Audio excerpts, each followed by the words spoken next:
I think I'd always wanted to be a writer in some way, right? When I was a little kid, I wrote short stories. Then when I was a teenager, I wanted to write music, be I really wanted to be Elvis Costello or John Lennon.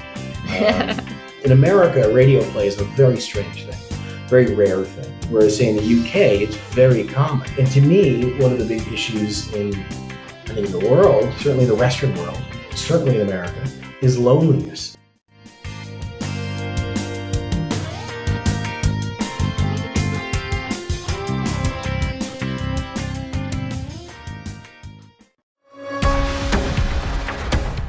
Welcome to the StageLync podcast, your access and connection to the live performing arts. In this podcast, you'll hear from some of the industry's most inspiring people from around the globe who create magic on stage and backstage. Our guests share their knowledge, passion, and the real stories of how a show comes together. Today's podcast episode is an encore presentation. As we approach the end of 2024, we'll be sharing some of the best episodes from the Theatre Art Live podcast, the predecessor to the StageLync podcast. Enjoy today's episode.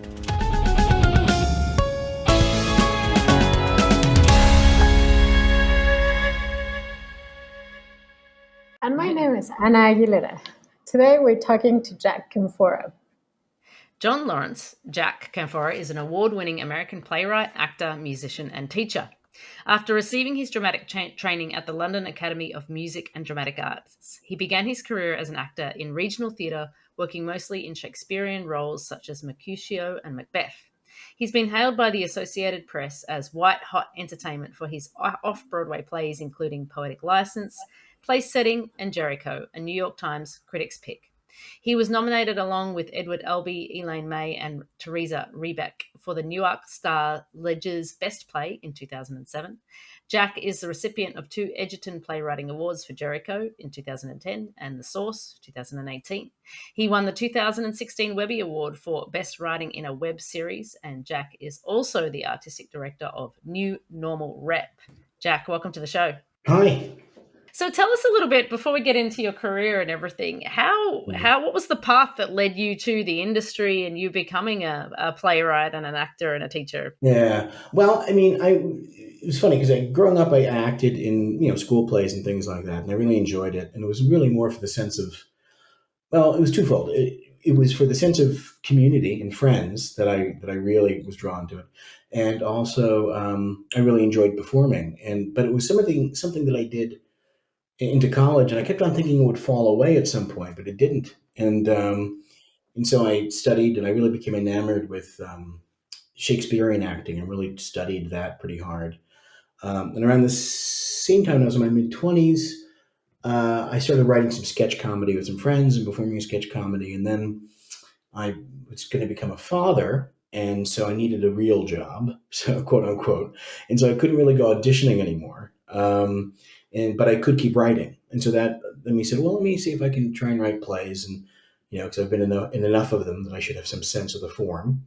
And, I was very fortunate. The first full length one I wrote actually got produced. And from there on, I've been, fairly lucky. And so it just seemed like the path I should follow. I actually was having more success with that than with acting. Mm. How did you cultivate that writing? You said because you've done a lot of drama, but that doesn't necessarily translate into, the ability to write a good narrative.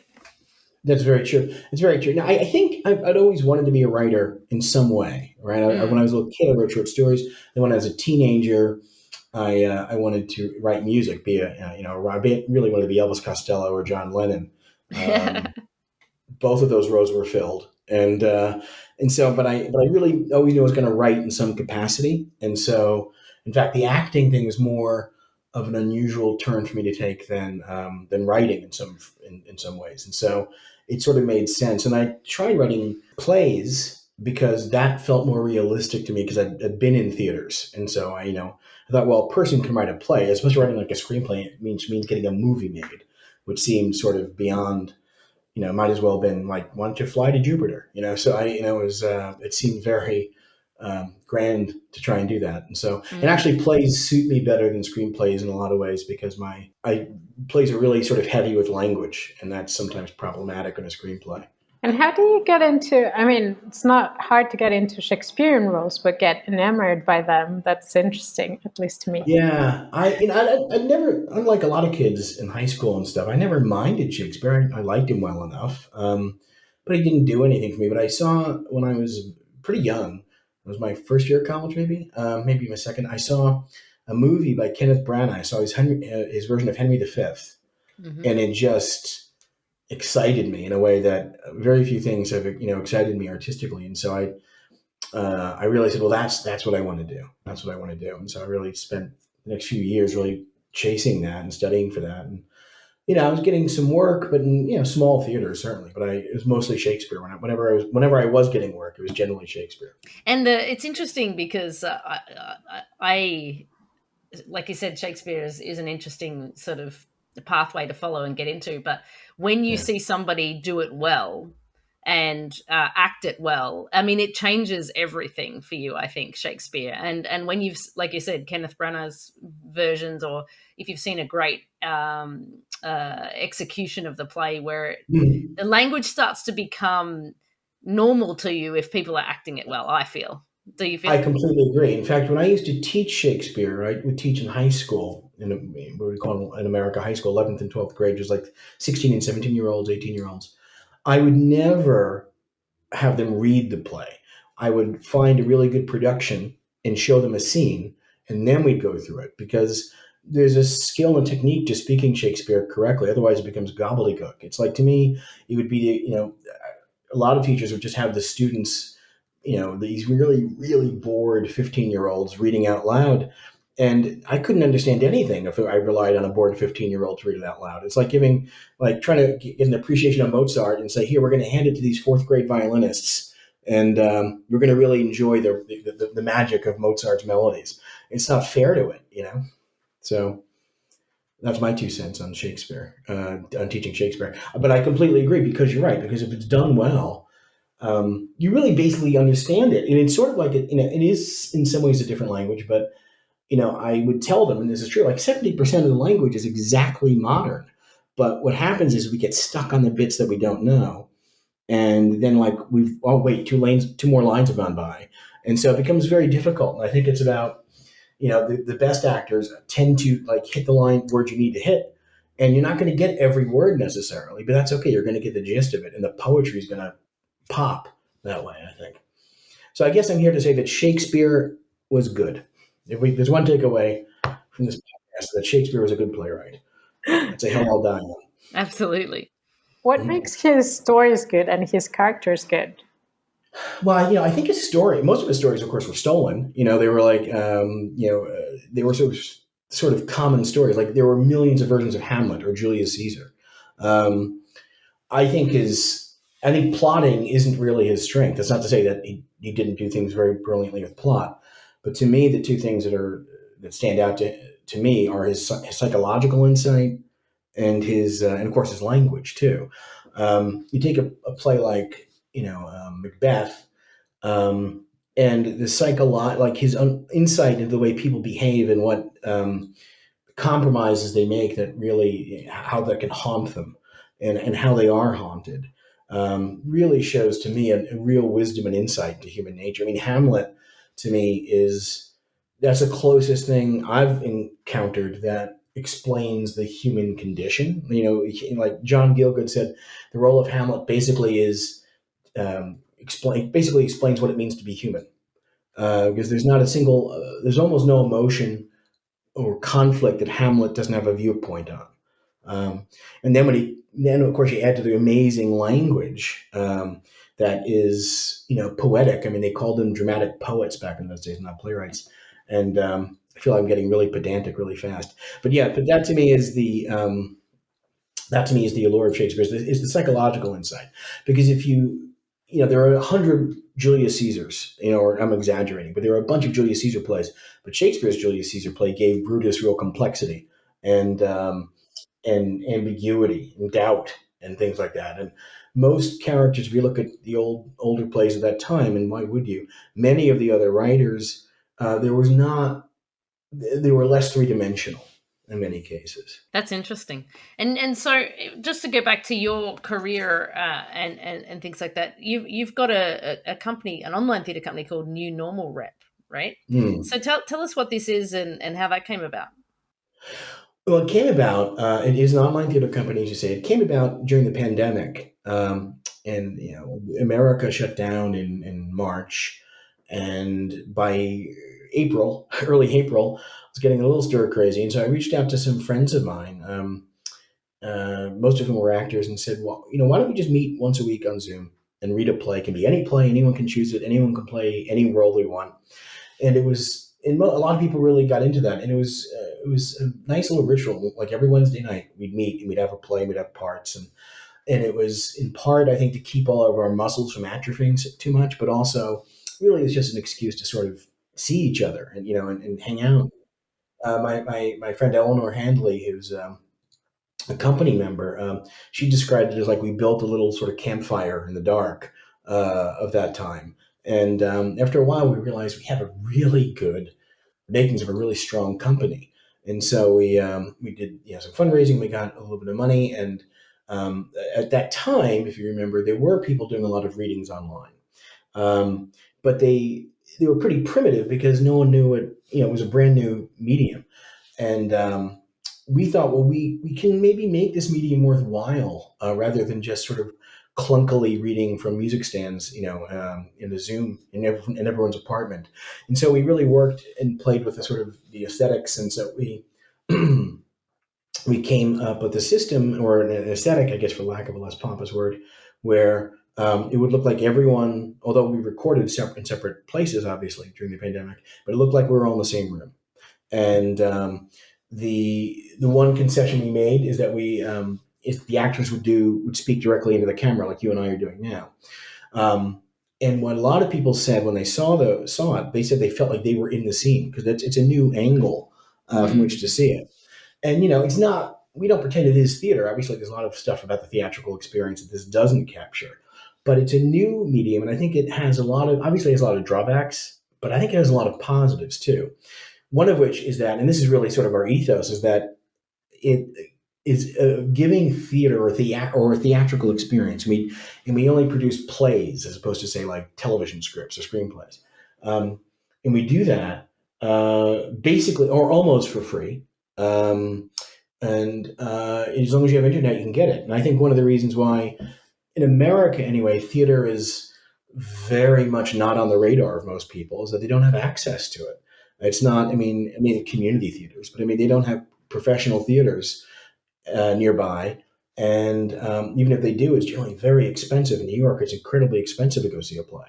So we thought this is kind of revolutionary. And obviously, there are elements of theater that we can't do with this. There are elements that we can capture, and one of it is the intimacy that people in theaters feel.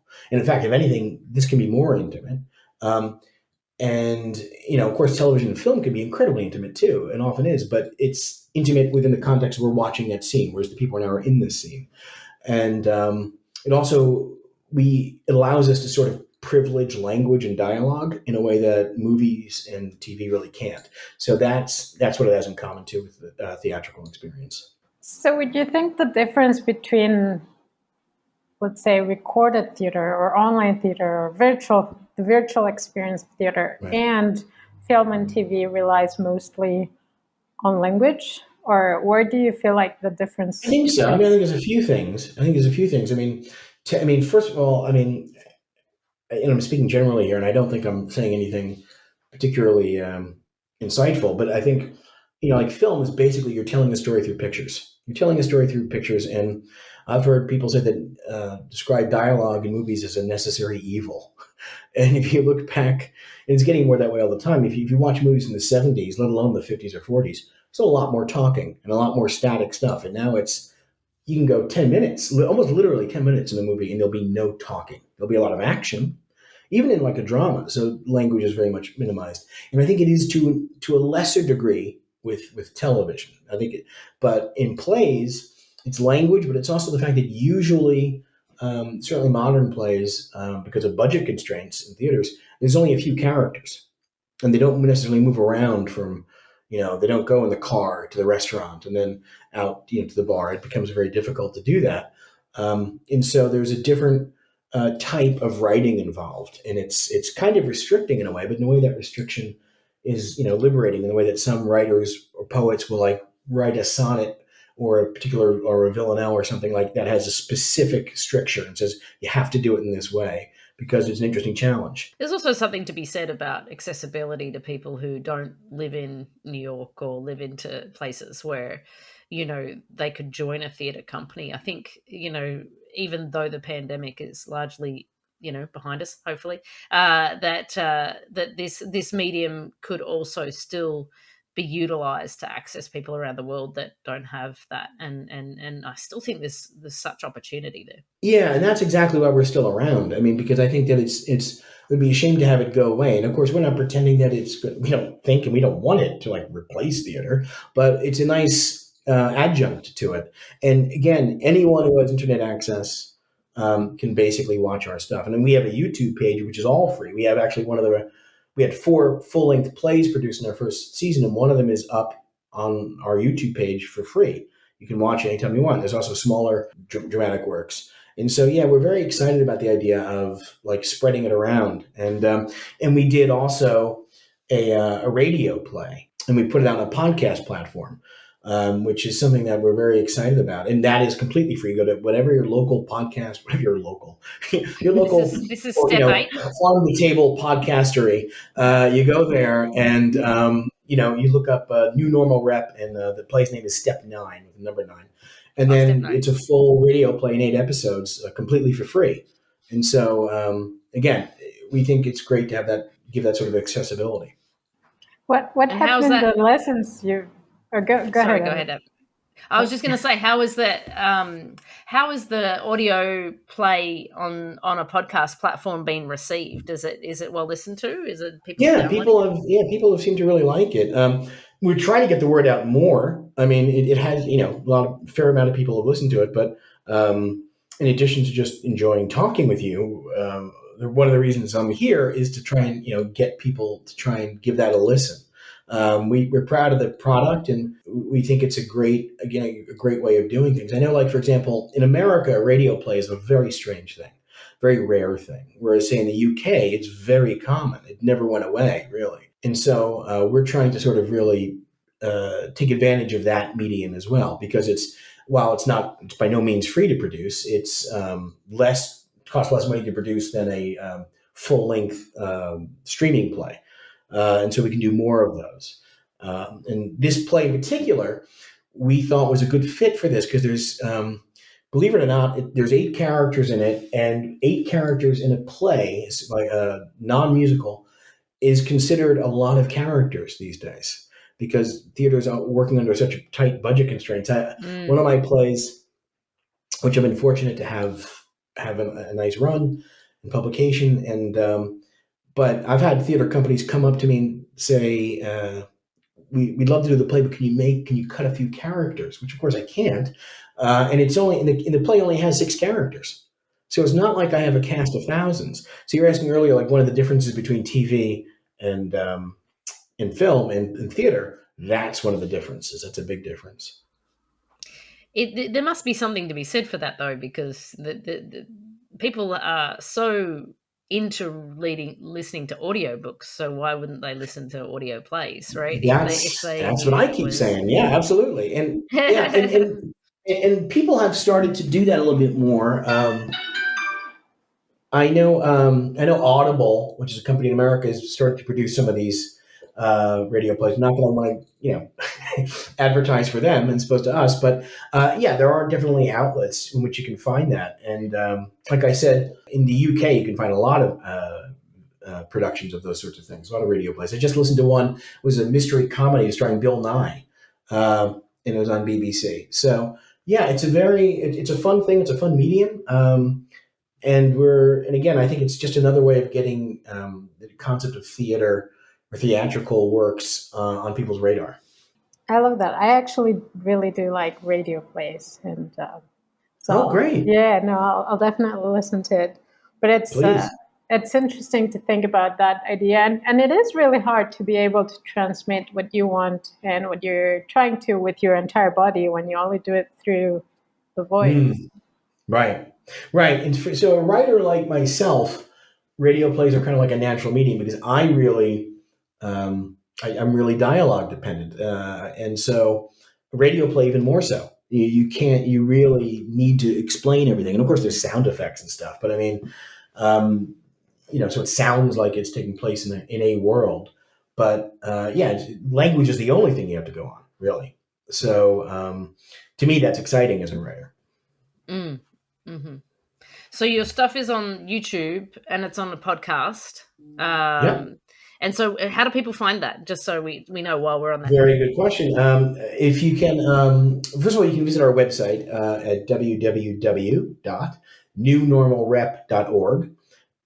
You can also go to any podcast platform and search New Normal Rep and Step 9, because the name of the play is Step 9. And that's how you find the podcast. And go to YouTube and you type in New Normal Rep and our page should come up, and you'll have lots of different things to choose from. We have sketches, we have like very 10-minute plays, monologues. We have �ㄒ𝐷𝐿, which is about a full-length play. It's not about a full-length play, it is a full-length play.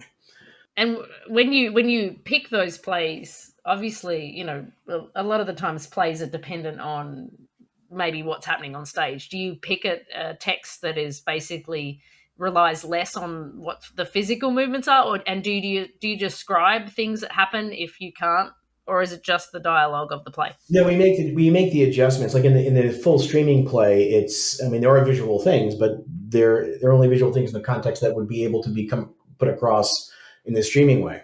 I have to say that our first season, for example, our plays, the main things we were looking for plays was a sense of different voices, diverse voices, and just quality work.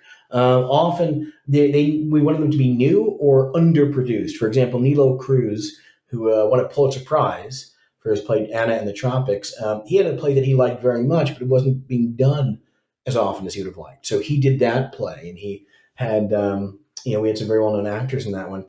In this one, because it sounds a little like narcissistic, because a lot of the stuff that's up online happens to be my stuff, and the only reason that is that I'm okay with the copyrights. I don't have to pay me, so we're going to try and get permission to get other plays up there too, because we really do have a diversity of voices.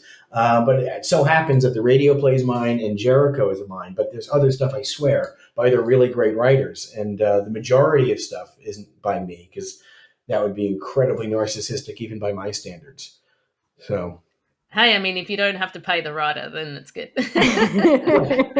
Exactly. I think that's the defining characteristic of most of my career. I'll put it on because you don't have to pay me. Yeah, exactly. Yeah. I'll pay you. Just stay here. That's not very motivating if I were writing.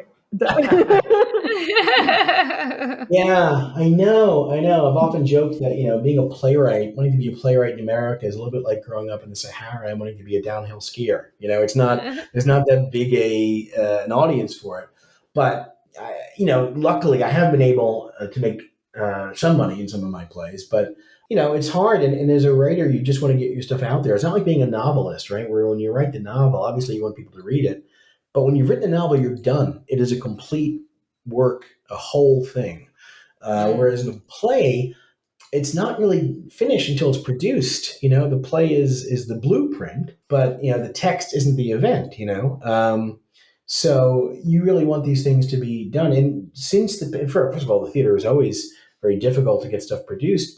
And I've been lucky that I have gotten a fair amount of stuff produced. But since the pandemic, theater in America in particular has really just taken a body blow economically. And it's very hard to get things put out there. And one of the things New Normal Rep does too that we're very proud of is we do a lot of readings, and these readings are completely free. And these are for writers who are trying to develop new work, and many of whom wouldn't be able to have the work heard by, read by professional actors. And as a playwright, I've never met a playwright who doesn't insist on wanting to hear their work, because it is such a game-changing proposition. Things do change from the page to the stage, so to speak. And so I know for myself, when I hear something for the first time that I've written, inevitably I find that I'm repeating myself in a lot of places. And so, and you'd think I'd be able to pick that out just reading it, but it's much clearer when you hear it being read out loud. I'd love to know your thoughts on the onset of AI in the industry and writing, because it terrifies you. It terrifies me. Yeah.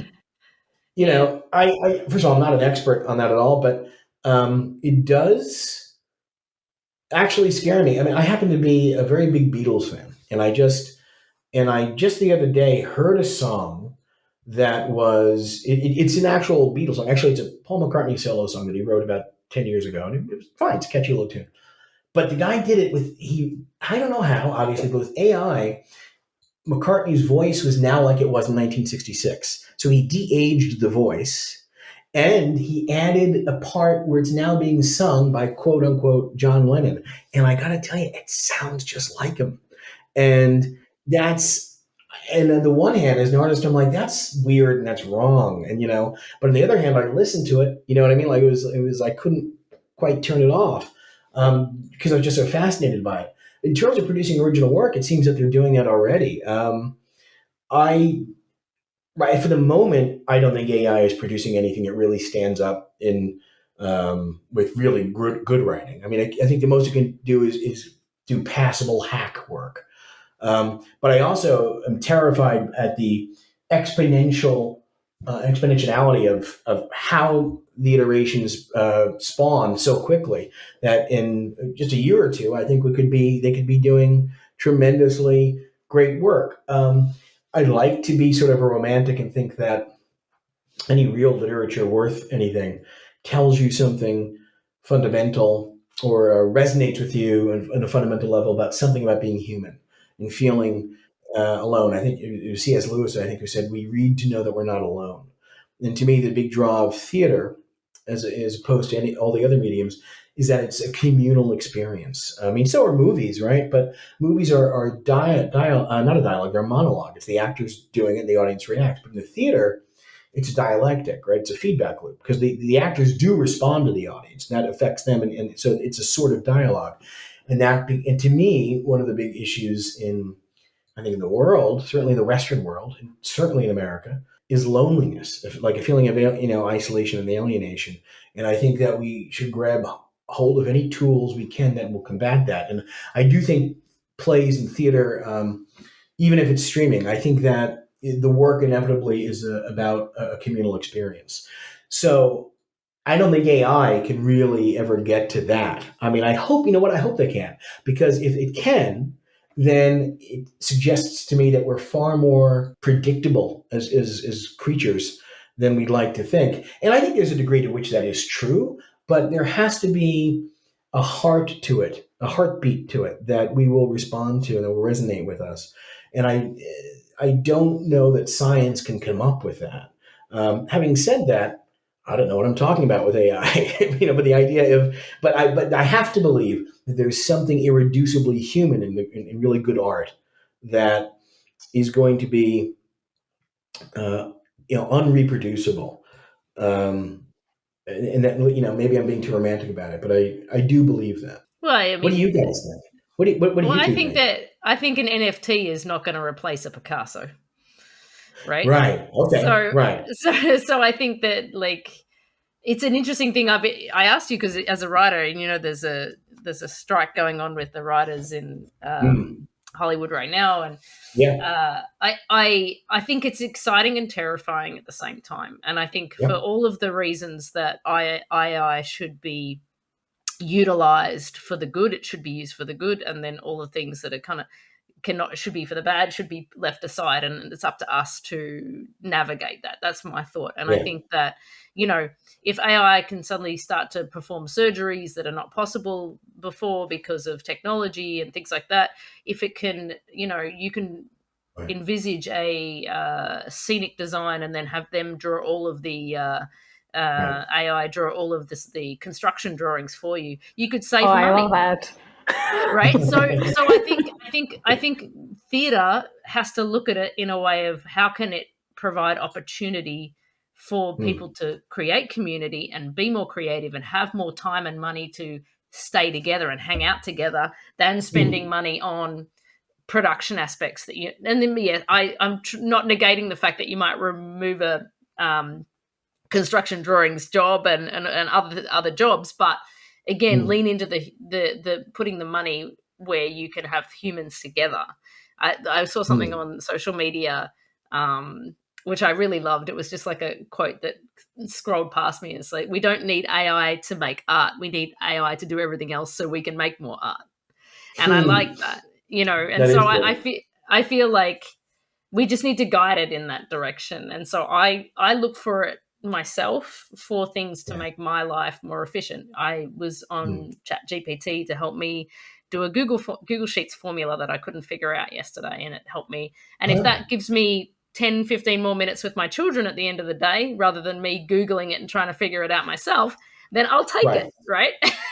So that's my thing. But the writing thing is an interesting niche because, and again, I might go on it too much. There was a thing that they did a while ago. They showed the computer like 100 horror movies, and then they showed them a trailer of all those horror movies, and then they made a new movie and they said, make a trailer for this horror movie, and it just did it because it had got its machine learning had learnt what are the key points of a horror movie to collect together.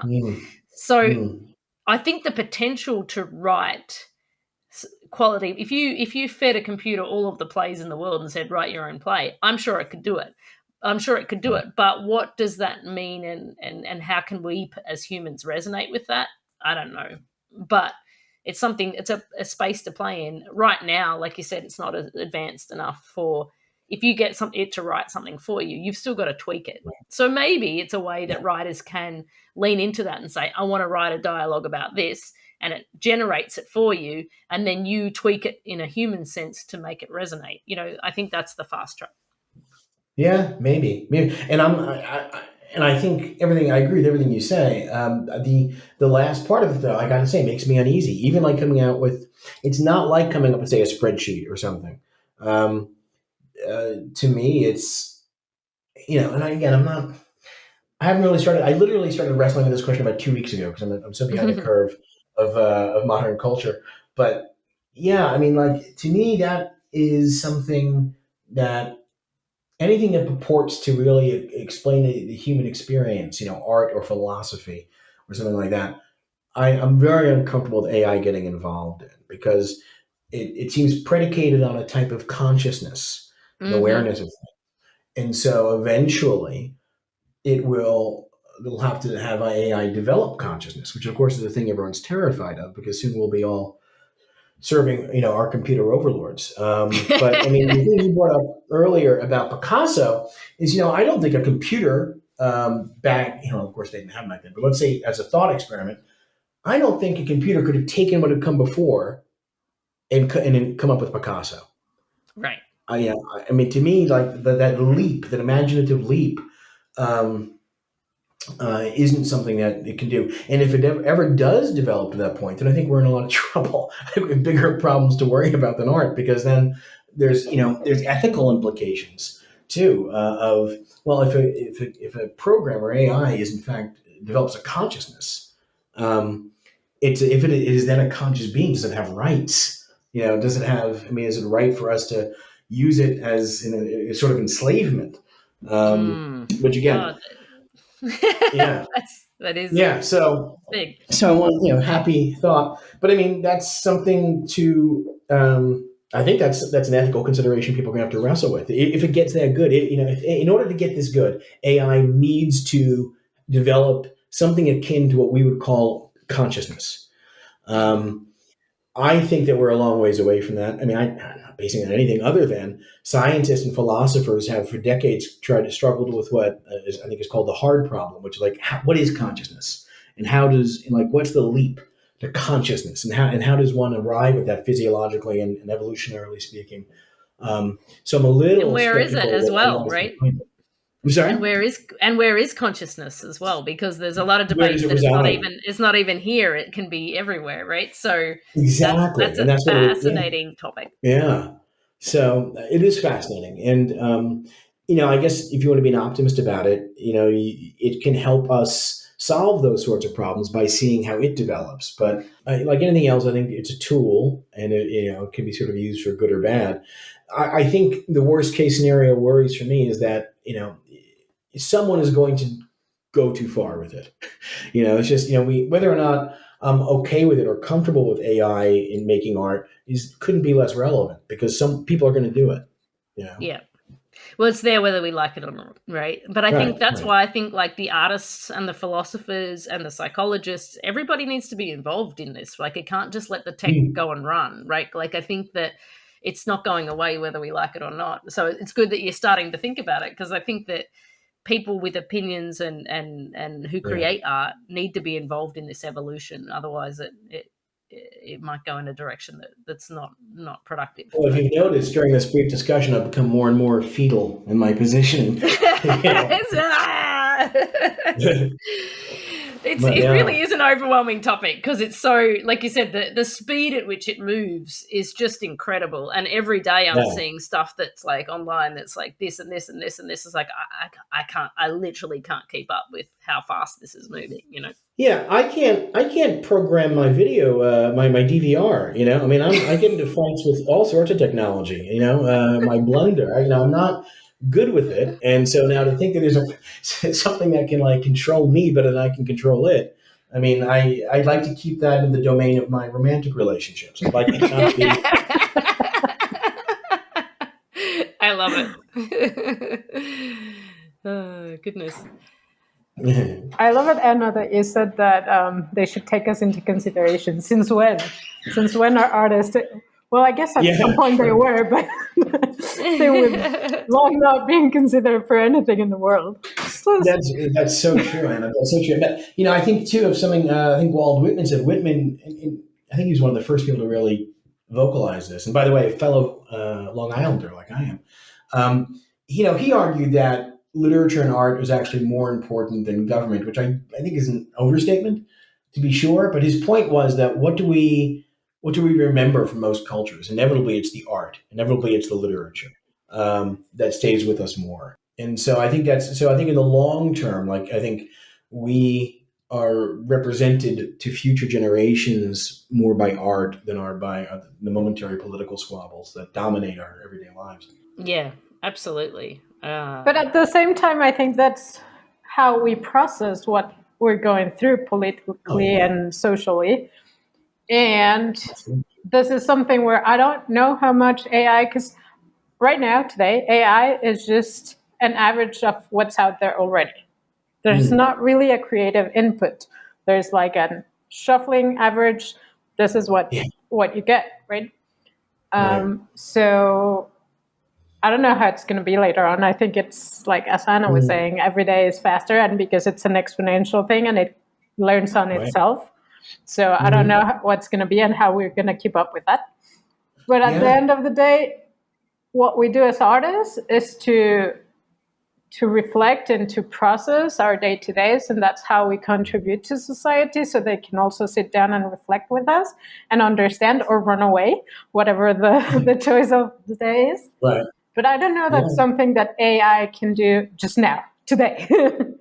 Right. Or tomorrow. And to be devil's advocate about it, though, like when we dream, for example, we have these very creative dreams, that sometimes are fascinating, and although we make up, they're often bizarre and don't hold to cohere.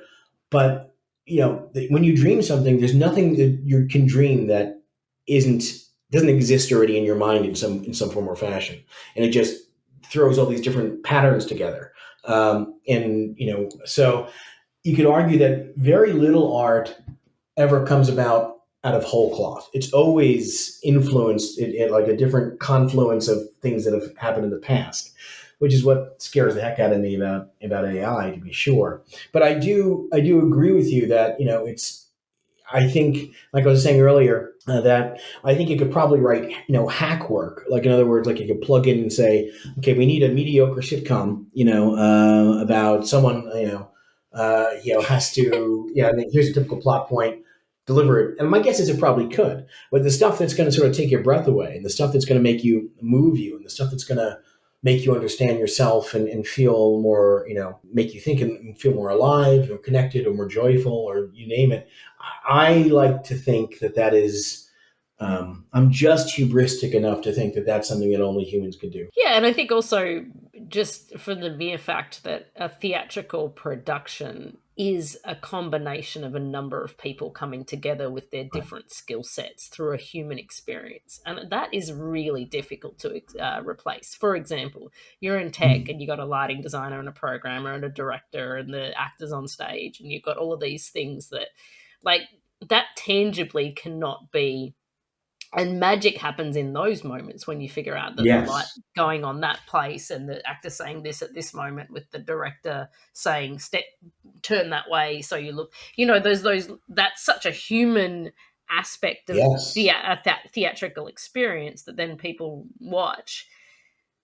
AI cannot replicate that lighting designer and the director and the actor and the perceived person who's perceiving that. So in that sense, I agree. I mean, certainly. Yeah. So go ahead.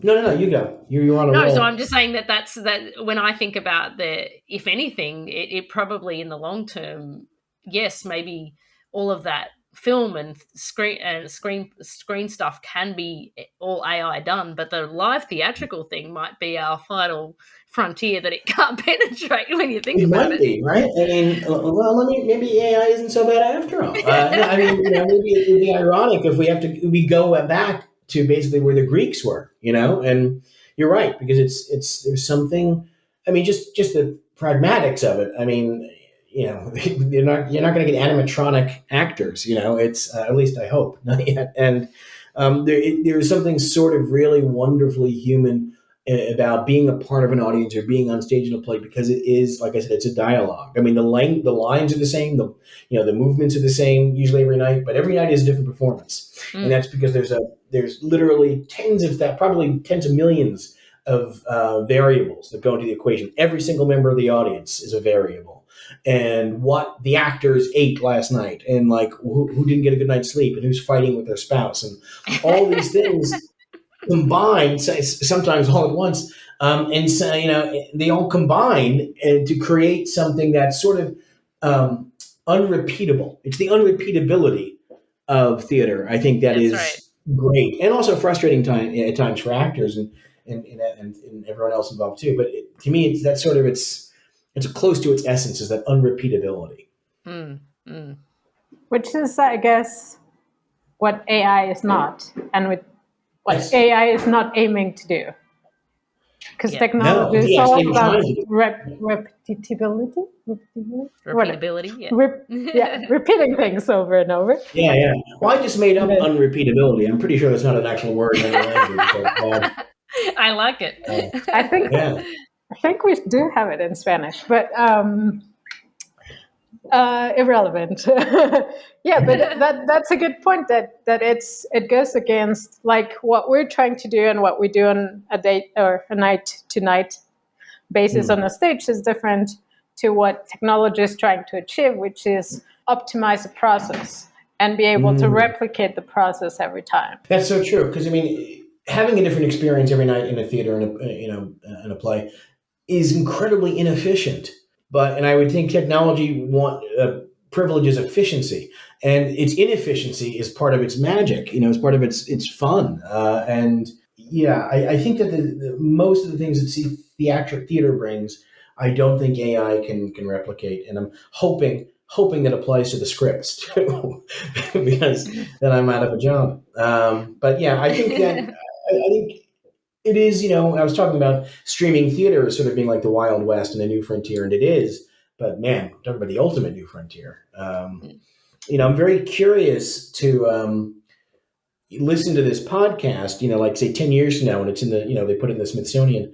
Because I think that's what you do. You pick up physical podcasts and you put them in the museum. If I understand podcasting right, and I'm pretty sure I do, to see how much of it has come to fruition, and how hopefully we've tamed it, I guess is a word to use, maybe, or maybe, see, taming implies consciousness, that we've channeled it, I think, into more productive means. Well, I'm saying it right here now that we've decided collectively on what date is it? The 10th of May in 2023. Theatre is not dead yet. No, not dead yet. Yeah. And there's a future for it. I'm an optimist, and so's Anna. So this is good. So Jack, Excellent. we always finish our podcast with the two same questions. So we're going to ask these two questions of you now. Okay. What's your most favorite thing about your job or the industry? Industry. I don't have many favorite things about the industry, but I have a lot of favorite things about my job. And it's actually a surprisingly easy question for me to answer. It's being in the room with actors and designers and directors whom I trust and like and admire, and we're working things out. We're figuring out how to tell the story, and to be in a room collaborating with people is, and it's, I get weak in the knees thinking about that. Amazing. It's funny. It's a very similar answer to one we got maybe 2-3 weeks ago. Oh, well, maybe it's the right answer. Maybe I won. But I'm a playwright. I'll say this about being a playwright. For me, it's a perfect mix of things because I do like my alone time, right? And so writers need to be alone. So I have time alone, but then I can bring it and then we collaborate. And so I like being part of that community too. Yeah. Yeah. So this was a director, but yeah, usually people tend to say people just in general, and you guys were very specific on which moment with the people doing what, and it's and it's that creative moment and spark with. Yeah, it's wonderful, and to share. It's about there are so few opportunities, I think, these days to really feel truly connected to other people, and that's one of the moments you can do it. Mm. So on the flip side, what would you change if you could change anything, either about your job or the industry? Well, apart from my my lack of Tony Awards and and Pulitzer Prizes, I think in all seriousness, I would actually want theater to be more accessible, not just geographically, but certainly in terms of price. And I would like in America there to be an organization or the infrastructure for a sort of national theater, which of course, America doesn't have. Say like in Britain, there's obviously the National Theater, and is there one in Australia? I'm assuming there was in Australia too. That there's now big government funding in most countries, I think, for the arts. Mm-hmm. In America, that is not the case. So I can say that as an American, I would love that because that would not only bring out really great writers and artists and actors and sort of to spread them around the country. So we had that in America during the New Deal of Franklin Roosevelt during the Depression. I would love it if a government funded professional theaters were in like every state. And it would give people a chance to not only work as an actor, to earn a living as an actor or playwright or play director, which is virtually impossible to do. And it would also expose people to stuff that I think is really worthwhile. Oh, that's a wonderful want and wish for America. I really love that. Jack, thank you so much. It's been such a pleasure. We got very philosophical in this podcast, and we love when we get that. We love that. From AI to Shakespeare, it's been a perfect conversation. Yes, thank you so much. And this was a real pleasure, and had a great time talking with both of you. Thanks for coming. Thank you for and joining just as a quick recap, where can people see your plays on YouTube and listen to your podcast? Well, they can, and indeed should, go to any podcast platform and just type in New Normal Rep and step 9, the number 9, and that will take them to their to the radio play. They can go to YouTube and type in New Normal Rep, and we have our own page. You can also go to our website to give you a full menu of things we have out there at www.newnormalrep.org. And if if you want to read any of my plays, I have a couple plays out on Amazon that everyone should probably buy 10 copies of, just in case they want to play it in their living rooms on the Saturday night. Amazing. Perfect. Thank you. Thank you, Jack. Thank you so much. Thank you for listening to the StageLync podcast. StageLync is an online platform that gives you access and connection to the live performing arts. As a guest, you can read about live performing arts from across the globe and gain insights from performers and artists on stage and all the amazing people who work behind the curtain. If you are an industry professional, StageLync Pro offers jobs, networks, and career support tools, and you can build your own professional profile on the site. As a StageLync podcast listener, you are eligible for 20% off your StageLync Pro membership. Visit us at stagelync.com and when joining, use the code SLPodcast. StageLync, that's StageLync.com.